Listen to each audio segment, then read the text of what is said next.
First story is titled, Am I the a-hole for ruining my friend's birthday party by taking back the cake I baked for her? My friend is quirky. She was never diagnosed with anything, but she is very clueless sometimes. I have had to spell things out for her a lot. A few months back, she borrowed a dress of mine. I really love that dress.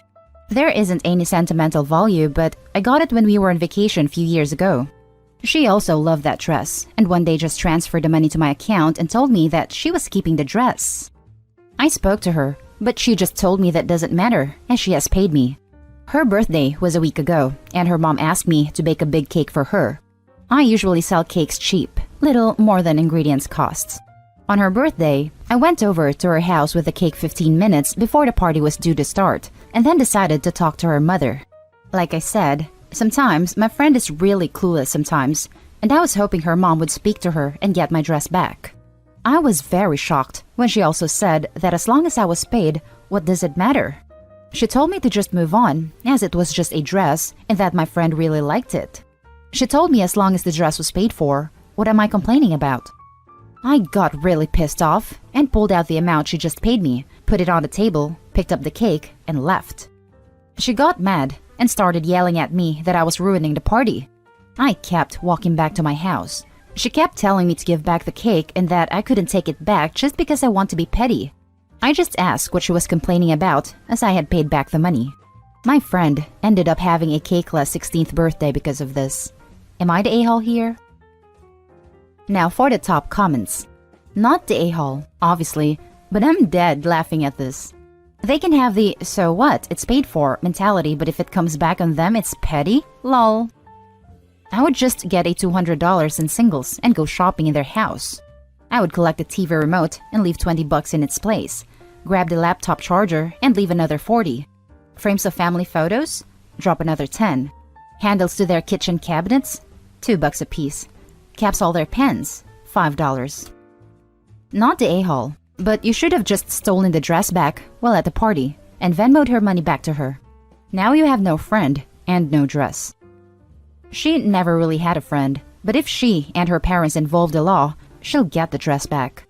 At this level, it doesn't even have to involve the courts. Her mother can simply go over there and ask an officer to accompany them to retrieve the dress. I'm betting Little Miss Thief's mom would back down at that point.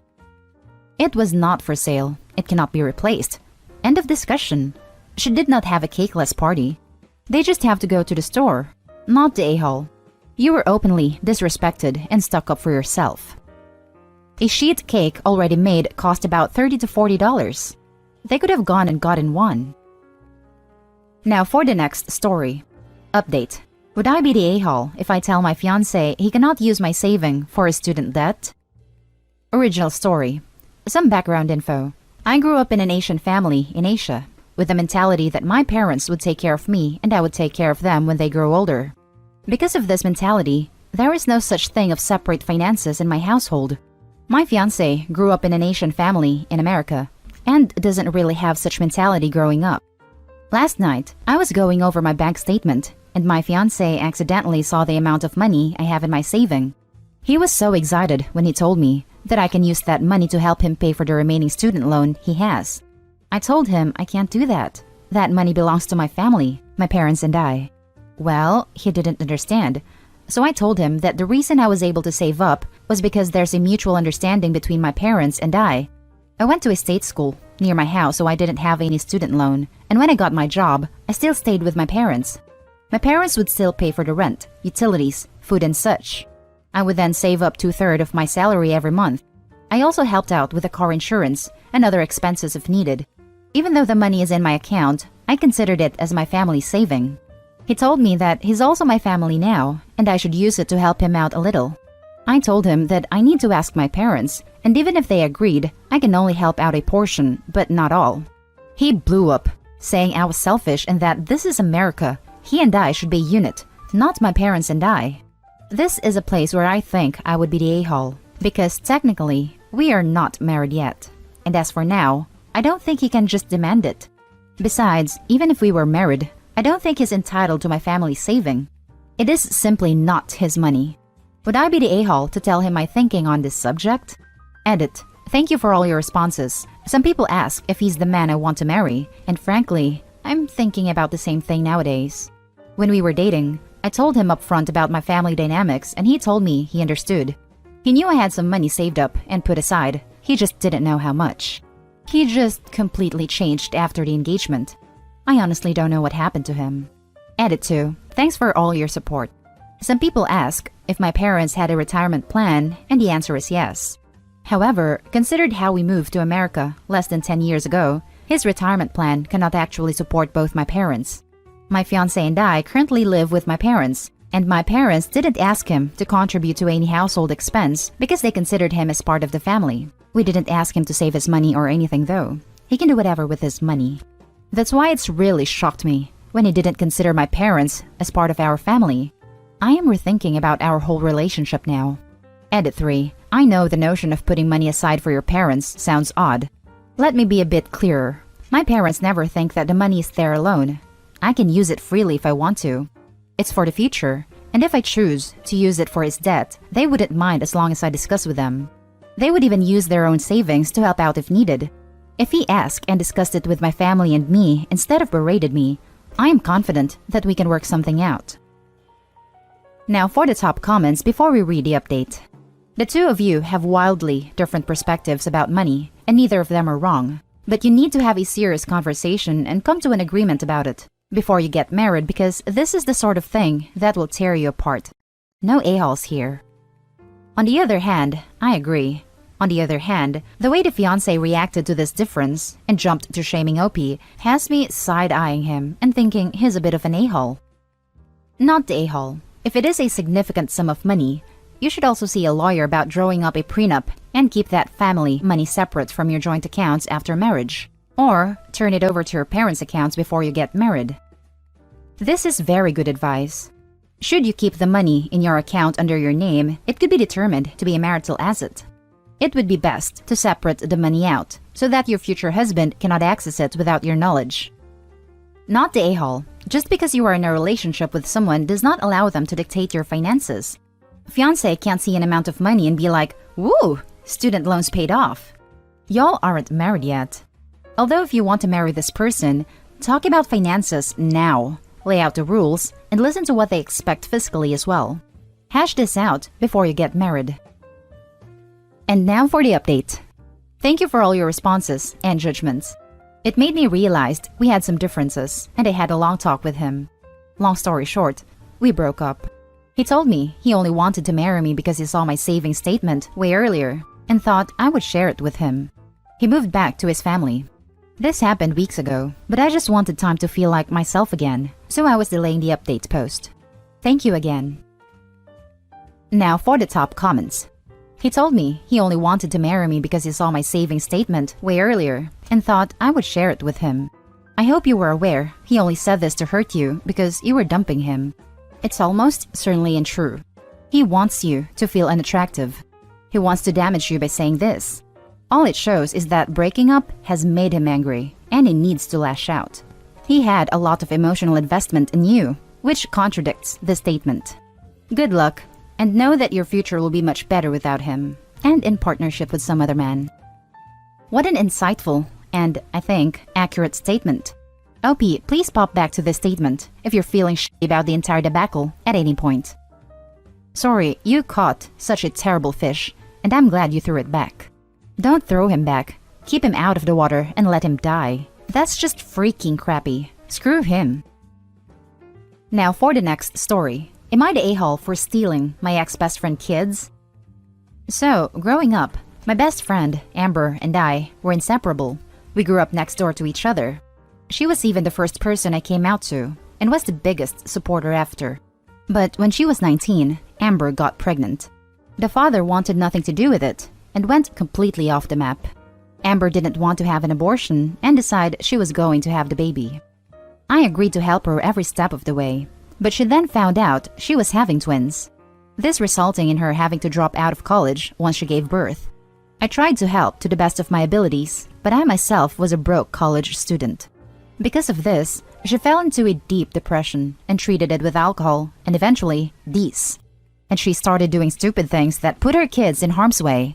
She never internally hurt the kids, but her action due to her substance abuse have put the kids in extreme danger on multiple occasions. She eventually got reported to DCS by an anonymous party, and her kids were taken from her. She herself asked me to agree to take them so they wouldn't go into foster care, which I did. She was allowed visitation, but would show up drunk and or high. This was not a pretty sight of her.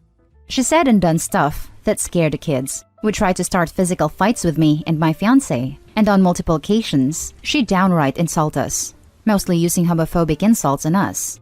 Then she showed up high out of her mind, talking nonsense, and tried to run off with the kids. And when we wouldn't let her, she completely trashed our apartment. That was the last straw. We called the cops and she was arrested. Me and my fiancé agreed not to press charge if she agreed to give up her custody rights. She agreed to sign the papers. This all happened over the span of 2.5 years. She also had a few D charges that we had no control over, but she ended up getting probation for those and is now posting about how we stole her kids. She's still a heavy user and has completely converted to homophobia. She tells people we are corrupting her children with our relationship. Now, here's the part that might make me the a-hole. I was the anonymous reporter. I reported her in the first place. I never thought she'd lose her kids, as I wasn't aware of how bad she was in the whole of her substance use. I was just hoping the visits might get her to straighten up her act. So, am I the a-hole for stealing my ex-best friend's kids? Now for the top comments. Not the a-hole. In fact, if you hadn't been the one who reported, I'd be actually mad at you. The kids needed to be out of there. You did not steal them. You did the right thing. Not the a-hole. And we all knew you were the anonymous reporter before you admitted it. Because that was the right thing to do, even if you knew she was going to lose custody. You've saved these kids from a horrible life. Just think of that and let go of the rest, and move away for safety. Not the a-hole. Those children take priority over the dangerous habits of their so-called mother. You reported her, and that's good. There are some people who are more dangerous to their kids than beneficial, and you did the right thing. She can tell people whatever she wants. Those kids are safe with you and your fiancé. Exactly. Besides, anyone who knows the egg donor knows she's on D's and knows why she lost her kids. Her friends are also on D's, and whose opinions don't matter. Now for the last story. Am I the a-hole for kicking my sister out of her own home in the middle of the pandemic? My sister leeches off of our parents. That's how it always was. She's almost 34, never even had a job. My parents passed away a few months ago and left me the house and assets. They left her about $55,000, which is 60% of what they had. I got the rest. I think I might be the a-hole here. Parents told me that when they pass, they will leave me the house, plus a few extras, because unlike my sister, who simply refuses to work, I have my own job, apartment, and I'm going to be engaged soon. My sister always told me that I will go to hell because I'm a homosexual man. Why I don't consider her my sister. So, when I did get the house, I told her she has 3 months to move out, and even though I didn't have to, legally, I served her the papers. I told her she has plenty of money to get a nice place. Well, 3 months pass, and what does she tell me? She can't leave. She has to save. She spent $10,000 of her inheritance. How does one spend so much in 3 months? Well, I made her leave there and then, and now she is staying at her friend's house. Friend and her called me and said it's rude to kick her out, but I told a friend that she can let her stay with her if she wants to so bad. Last I heard, her friend kicked her out too. So, am I the a-hole for being so harsh on my sister? My fiancé says she deserves it for being such a leech. For people asking, my sister is able to get a job. My parents offered her good positions before they passed with help of friends, but she refuses. Also, $55,000 is a big sum of money here. Now for the top comments. Not the a-hole. She's the A. Change the locks and change your number. Cut her out of your life completely. I changed my locks the day she left because I don't trust that she only had one spare. I also installed cameras. Not the a-hole. Don't bite the hand that feeds you. It's clear her friend also noticed how much of a leech she was and kicked her out because of that. Also, congrats on the almost engagement. If the sister never had a job, she probably never expected to be kicked out of the house.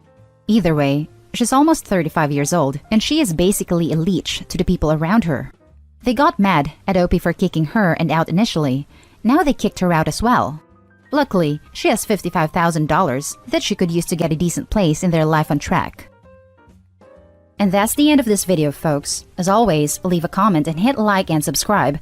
And if you want more of this content, turn your notification on to get updated on the latest videos. And I'll catch you in the next one. Stay safe.